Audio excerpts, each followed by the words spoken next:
Hi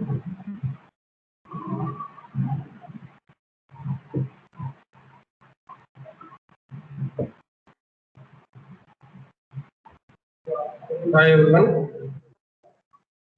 and welcome back to this MATLAB session.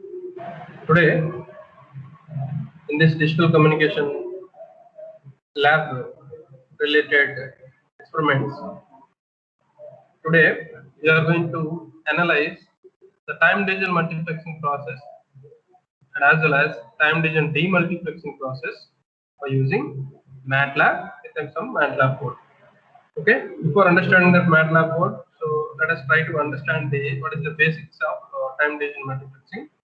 So here in this time division multiplexing, the number of input signals which are generally in analog form, first they are converted into sampled signal by using this commutator.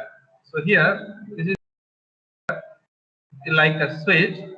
So when the switch is connected to any one of the position, then the sample of that corresponding input signal will be transmitted to this channel. Okay, and if this commutator switch is connected to another position, then the sample of the second signal will be transmitted. Then if this connected to another one, then the sample of third signal will be transmitted. Like that, for all the input signals, different samples of the signals are going to be transmitted in a single channel. So that's why it is called as time division multiplexing. Here once again, explaining this simple process of time division multiplexing. Just look at this block diagram. There are number of input sources are there. So by using a multiplexer, whatever may be the multiplexer, that it may be time division or frequency division. So if you are using a multiplexer, the purpose of multiplexer means transmission of the number of multiple input signals or input sources into a single transmission line or a single communication channel. That is the purpose of multiplexer. So number of input signal can be transmitted in a single channel. How they are transmitting in a single channel? How these number of signals can be at a time transmitted to this single channel? On the basis of that is possible on the basis of time sharing, or on the basis of frequency sharing, or on the basis of code sharing. So depending on these three, there will be different multiplexing techniques like time division multiplexing, frequency division multiplexing, code division multiplexing. If these signals are sharing this single channel based on the frequency, then that is called as frequency division multiplexing. Similarly, if these input signals are sharing this common channel based on time, that is known as time division multiplexing. How these input signals are sharing the time and transmitting in a single channel, that is decided by this sampling selector or a commutator which is used in the time division multiplexing process. So this commutator will divide this total time. Let us consider this circle is a total time duration of all the signals, and let us understand this is some t1 and this point is some t2 and next point is t3, t4 and so on up to like this. That means the total time is into different time slots, that is t1, t2, t3, t4, t5 and so on like this. Then how these number of input signals are going to transmit in the single communication channel on the time shared basis, let us see. So when the switch is connected to this position T1, let us say this is T1, then the one sample of the input signal 1 is going to be communication channel by using some modulation technique. So let us keep it as anything, modulation technique is used here. So the first sample of the input signal is going to be transmitted like this. Next, immediately after the second sampling interval, the time t, that this sampling switch is connected to t2. That means the time is changed after t1. After some time, it is changed to t2. So at this particular time instant t2, second sample of the second signal sample is going to be transmitted in a single channel.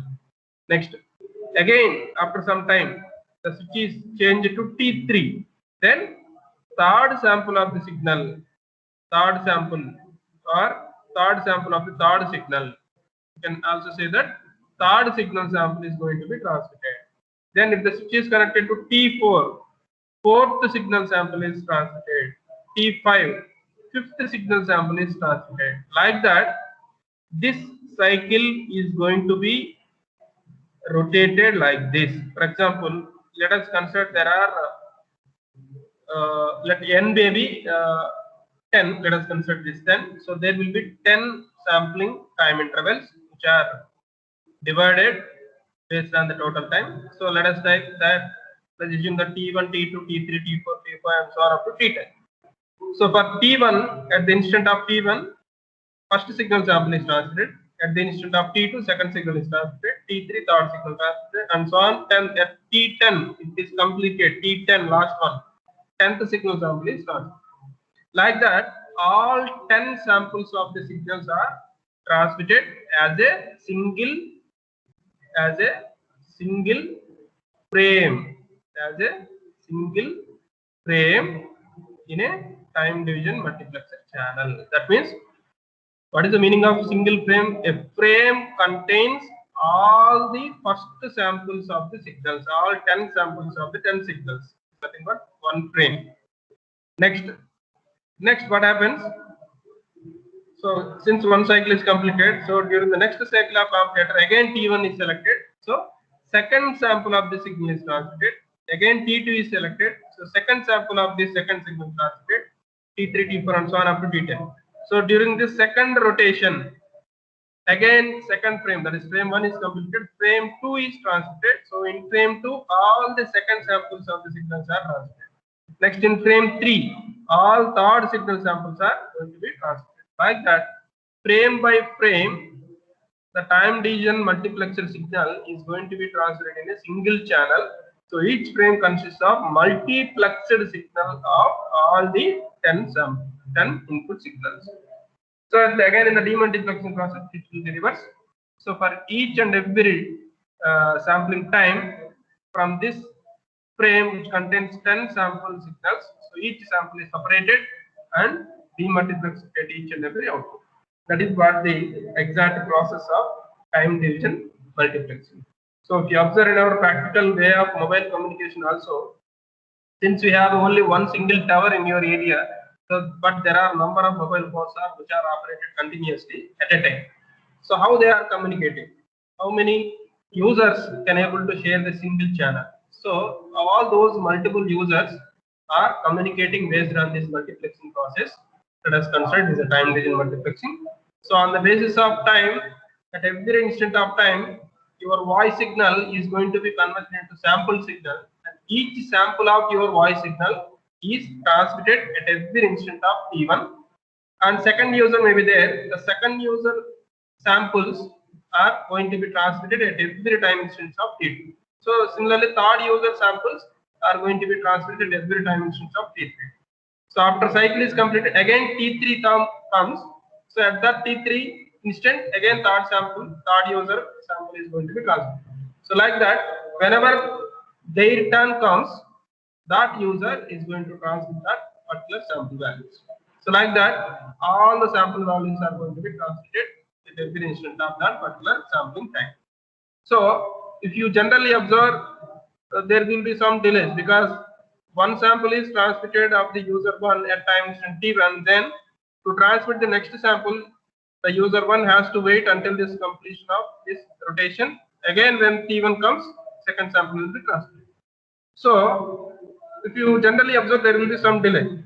So with this, this person need to wait until this rotation, until completion of this all times. But if you observe practically, that time values are generally in microseconds, maybe in picoseconds also. That is stand for -6 seconds. So that value is very, very less that user cannot able to observe that change, observe that delay. That's why continuously our voice signal is going to be transmitted in a single channel with a multiplexing process. So that is what the concept of multiplexing. Now in this lab session, by using MATLAB, we are going to observe how the multiplexing signal is obtained at this output of the multiplexer, output of the time division multiplexer, and how the demultiplexing process is. Using signal here, the time division multiplexing is generally used in digital communication only, because in analog communication we cannot sample the signals. But here we must do the sampling. Then only based on the samples only we can able to multiplex. That means in time division multiplexing, we should be able to observe that first sample. Then only based on the sample signals only we can able to apply multiplexing process or time division multiplexing. Clear? Now let us observe the MATLAB code here.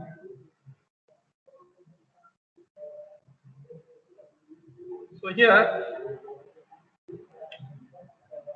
this is the MATLAB code for time division multiplexing for 2 signals, and this is the MATLAB code which is modified only based on this corresponding to 4 signals.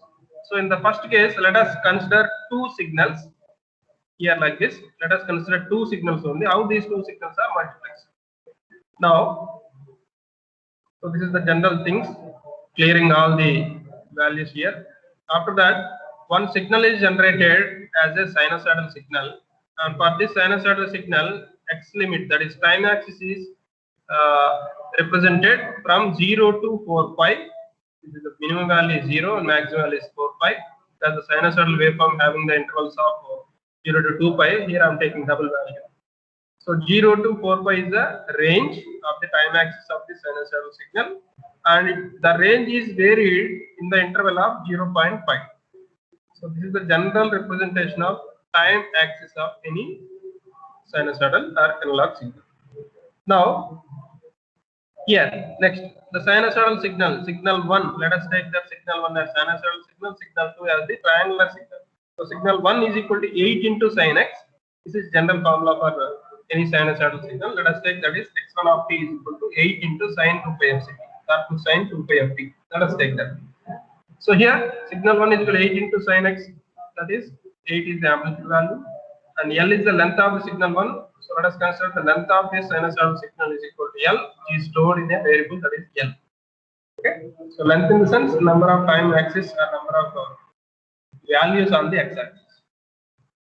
Next, signal 2 is considered triangular wave, and the amplitude again taken as same, that is 8 into triangular of L.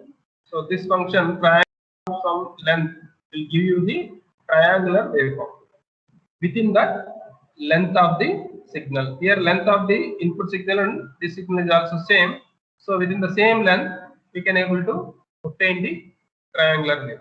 So here I am directly displaying both the signals in a single window. If you want to display this in a single window, so let us take that subplot of 2, 2, 1, and why I am taking 2, 2. Whenever there is a subplot which contains 2, 2 means it is having 2 by 2 matrix, that is 4 elements are there, 2 elements in first row, 2 elements in second. So that means I am going to display 4 signals. First signal is sinusoidal signal, second one is triangular signal in a analog form, and next 2 signals are the sampled signals of these. Next 2 signals are the samples. Before going to observe, and let us observe only these 2 signals first, and commenting this and try to produce these waveforms. Now if you observe this, these are the 2 signals. Sinusoidal signal is displayed having an amplitude of 8 and -8, and this is the triangular wave which is displayed in the same length. In the same length it is displayed. Now again I'm commenting this. Now let us see how the sampled signal is displayed. Generally, we know that sampled signal is displayed just by using a function called stem. Whenever if you plot the signal by using stem function, automatically the sampled signal is displayed. This is only the simple notation. So let us take the third signal will be sampled signal of sinusoidal, and fourth signal will be sampled signal of triangular waves. So in this 2 by 2 matrix, the third element is display of sampled sinusoidal signal having some x-axis time, y-axis amplitude. All these things are the same for all the waveform, title, X label, Y label. So in the fourth element of this window, sampled triangular wave signal is displayed. Okay. Now, up to now, what will happen? Let us see. I am displaying this at this point. Now you can clearly observe. This is what the sinusoidal signal. This is the triangular signal. And here I am taking two signals as to multiplex. So before multiplexing, we must convert the signals into sampled signals. So that's why I am converting the sinusoidal signal to sampled signal. Similarly, the triangle signal also into sampled version. Then only these sample signals are going to be multiplexed. Now, again I am removing this and commenting this. Now, again observe. So we have displayed both the input signal as well as the sample signal of this. Now, let us consider L1, L2 are the length of the two signals. So here, in order to display the time division multiplexed signal, here what we need to do is, let us observe this. For example, let us assume that the signals as S1, S2, S3 and so on. So each signal value is already converted into sample. So that means each signal is having some number of finite number of sample values. So all those sample values are generally stored as a row vector like this. So all these are nothing but sample values of signal 1. Similarly, all the sample values are stored in a row vector as signal 2 and signal 3 and so on like this. So in order to convert these three sampled values or signals into time division multiplex waveform, then we need to convert these row vectors into a matrix. So how it is converted? So all the elements in this row vector is converted into one row in this particular matrix. So S1 elements are first row, S2 elements are in the second row, S3 elements are in third row. Like that, this all row vectors is converted into matrix form. Then only based on this matrix only we can able to display the time division multiplexing waveform. Similarly, for demultiplexing process, again we need to reverse this matrix into each individual row vectors. So to display this row vector directly, we can able to obtain the demultiplexing waveform. Right? So this is what the process we are going to use in this code. Now let us observe this. Let us observe this. So here I am taking one for loop starting from 1 to length of the first signal, because length of L1 and L2 both are same. We have already taken, because triangular wavelength and sine wavelength both are same. But let me take L1 and L2 are the length of the signal 1 and signal 2. So for this entire length I am applying for loop, so that signal Sig of 1 comma I, which represents here, this process is nothing but making these row vectors into a matrix. So the matrix size is represented by these elements. 1 comma I represents first row. In that, all elements are nothing but signal 1 elements. Next, second row. In the second row, all elements are nothing but second signal elements. So that finally, this variable contains all the row values of the two signals. So it is directly converted into the matrix form. So Sig variable contains the as a matrix. Now, so time division multiplexing of these both the signals is obtained by using a function called reshape. So this reshape function will produce the matrix form. Okay. For example, if you want to observe what is the meaning of reshape, so you can type help reshape so that you can clearly observe what is the meaning of reshape function. So it is a reshape function of x comma m comma n will give you the n by n matrix whose elements are taken column wise from x, or reshape of x comma m comma 1, whatever may be the elements after x, then it will return a matrix or array with the size of these all multiplications. So here this reshape will produce the signal as a matrix or array. with size of this 1 comma 2 into L1, because we have two elements are there, two signals are there, we need to multiply the length of the signal as 2 times, because as you know that when two signals are multiplexed, then what is the length of the multiplexer signals? So that is equal to 2 times of the each length. If 3 signals are multiplexed, then what is the length of the multiplexer signal is? That is 3 times of each length. So that's why we need to take like that. And since we need to display this time division multiplex waveform as a single waveform, that's why the size is represented as 1 comma 2 into that length. Okay, for example, if this length is maybe 10 units, so then 1 comma 2 into 10, that is 1 comma 20 is the size of the array, which is reshaped as a signal. So it will display the array having the elements with the size of 1 comma 20. That is an example. So this array is going to be displayed as a waveform, because we need to have a waveform of time division multiplexer waveform, because after sampling only the multiplexing is done. So here also we need to display the sampled version of multiplexer signal. That's why here I am taking again stem of this TDM signal after reshaping. Then if you display this directly, you can clearly observe the time division multiplexer waveform. For example, here I am commenting this remaining part, and I am going to observe the output. Then if you clearly observe, this is what the input signals and the multiplexer sampled version of the input signal. So in the second window, you can clearly observe this is what the multiplexing of two signals. For example, you clearly observe these amplitude values. This is what the sine wave and corresponding sampled version of the sine wave. And this is what the triangular wave and the sample version of the triangular. So both the sampled version of sine wave and triangular wave both are multiplexed here.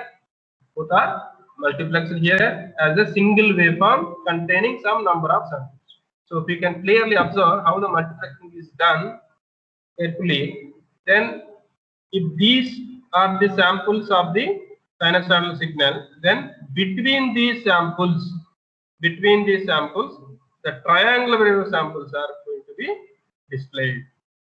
So that means this total time is going to be shared by this both sinusoidal signal and triangular wave signal. So like that, if you are going to add the third signal, then between these two samples, the third signal sample value is going to be multiplexed and then transmitted in a single channel. Okay. So clearly observe between each sinusoidal samples there will be one triangular sample. Clear?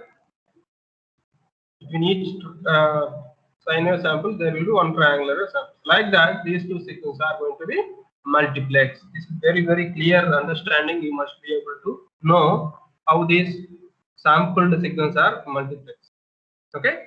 For example, 10 signals are going to be multiplexed, then this time, this gap is going to be shared by remaining 9 signals. That means remaining 9 samples are going to be displayed between these two samples.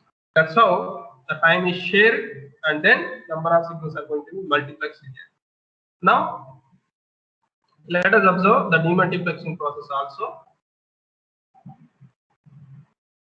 Demultiplexing process, again we already said that here we convert the row vectors into matrix. Again we need to recover back, so matrix must be converted into row vectors. So the same for loop is used. Okay, so again after reshaping into demultiplexing variable, so I'm changing this time division multiplexer signal into again reshaped into matrix form having the elements 2 comma L1, which is the size. So again I'm converting this matrix into again row vectors. So converting the matrix into row vectors. So this is the matrix. This is the matrix size. So each matrix first row is converted into one signal, and second row is converted into another signal as a row vector. So these are the row vectors after converting into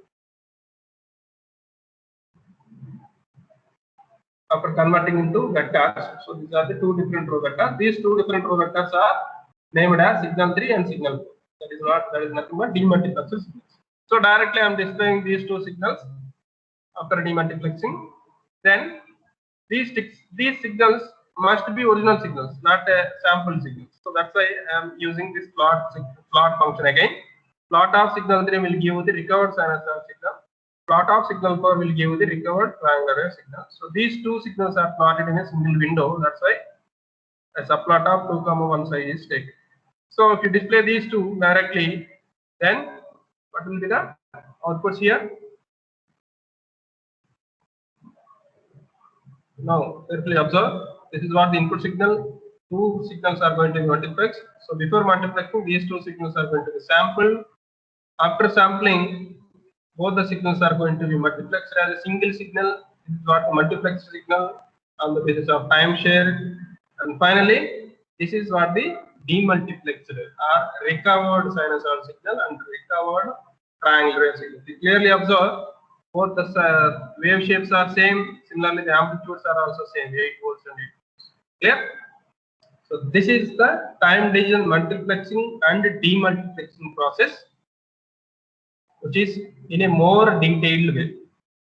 Similarly, if you want to observe 4 signals, how 4 signals are multiplexed. In this case, here I am taking all the 4 signals as a sinusoidal signals only. Okay, don't worry about this code because only this code is extended up to 4 signals. That means whenever 2 signals are there, that code must be repeated again 2 times. Okay, for example, in initial case, signal 1, signal 2 are there, but here signal 3, signal 4 also there. So all the signals are I am taking as sinusoidal signal, but having different amplitudes. First signal amplitude is 8 volts, 6 volts, 4 volts, 2 volts. Okay, so all the signal voltages are having different amplitudes I am taking in order to differentiate the signals. Similarly, I am displaying the 4 signals in a single window, and similarly, all the sampled signals are also displayed for all the 4 signals. After sampling, I am going to multiplex. So before multiplexing, we must convert all these signals from vectors into a single matrix. So based on that matrix, we need to reshape that into a single waveform. So display that waveform as a TDM signal. And again, demultiplexing purpose, again we need to recover this matrix into single vectors. Each vector contains the demultiplexer signal. So display the demultiplexer signal directly. So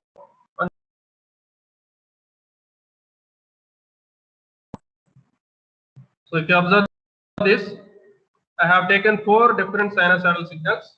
All those are sinusoidal signals only having different amplitudes. For example, this is having 8 volts, this is having 6 volts, this is having 4 volts, this is having 2 volts. So different amplitudes are I have taken, and these are the corresponding sample signals.